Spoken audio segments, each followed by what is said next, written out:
Hey you guys, welcome back to my channel. और आज के लिए जो क्वेश्चन है वो ये रहा। The given diagram exhibits the relationship between the wavelength of the electromagnetic waves and the energy of photon associated with them. 3 points P, Q and R marked on the diagram may correspond respectively to। तो सबसे पहली चीज़ तो ये है कि अगर मैं आपको यहाँ पे बताना चाहूँ तो वेवलेंथ यहाँ पे आपको सबसे ज़्यादा जो दिख रही है वो Q की है और Q has the least energy. तो if I just remind you तो Q जो है वो क्या होने वाला है? Q is simply nothing but कौन है?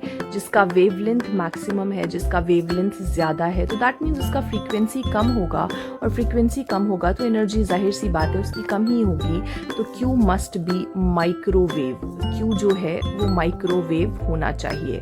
Okay, if we look at R, अगर मैं R की बात करती हूँ तो R जो है वो कहीं मिड रेंज में लाई कर रहा है। R का वेवलेंथ जो है वो P और Q के कहीं मिड रेंज में है और एनर्जी भी उसका कहीं मिड रेंज में है। तो out of all the three, X ray, UV and microwaves, तो इन तीनों में जो यूवी रेडिएशन है दैट इज समथिंग जो कहीं ना कहीं मिडल में लाई करता है। तो वी कैन से कि R जो है that is UV radiation. Then बचता कौन है? P, and P is something जिसका वेवलेंथ लीस्ट है, जिसका एनर्जी मैक्सिमम है। तो मैक्सिमम एनर्जी के लिए we can give it to X rays. तो कुछ ये सिचुएशन रहने वाली है। P will be X rays, then Q will be microwaves and then R will be UV radiation. That means option number A will be correct.